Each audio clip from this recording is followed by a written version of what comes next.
So hey hello everyone. তো সকাল সকাল আমরা মুড়ি মাখা খেয়ে নিলাম। ঝালমুড়ি ঝালমুড়ি, কে কে খাবে ঝালমুড়ি? তো দেখো আমার মুখের অবস্থা খুবই খারাপ।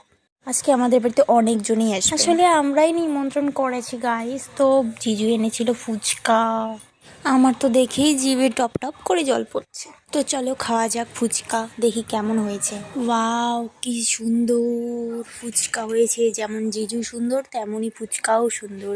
তো তারপরে মিষ্টি খেয়ে নিলাম, মিষ্টি এটাও জিজু এনেছে। তো এই মিষ্টির নাম রসমালাই, না না মালাই চপ হয়তো, হ্যাঁ। তো দেখো এই কথা বলতে বলতে সবার রান্না কমপ্লিট। মার বৌদি রান্না করেছিল, আমি কিছুই করিনি তেমন, এমনি সবজি কাটাকাটি করেছি।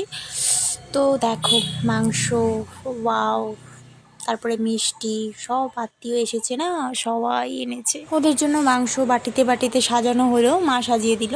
আর মা যে এত সুন্দর চাটনি বানায়, মানে এত টেস্টি, বলার মতো না। তো খাওয়া তো যাক, দেখেই বুঝতে পারছো কেমন হয়েছে। আমার তো খুব লোভ লাগছে।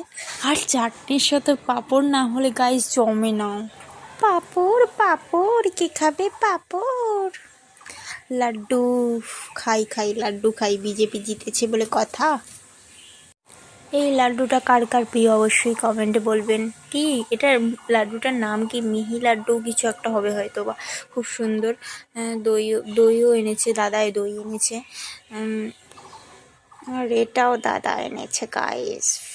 এটার নাম জানি না, কিন্তু চকলেট চকলেট লাগে। তারপরে তারপরে পরে রাত্রিবেলা আমরা বিয়ে বাড়িতে চলে যাই। দেখো আমার লুকটা কেমন লাগছে বলে দাও।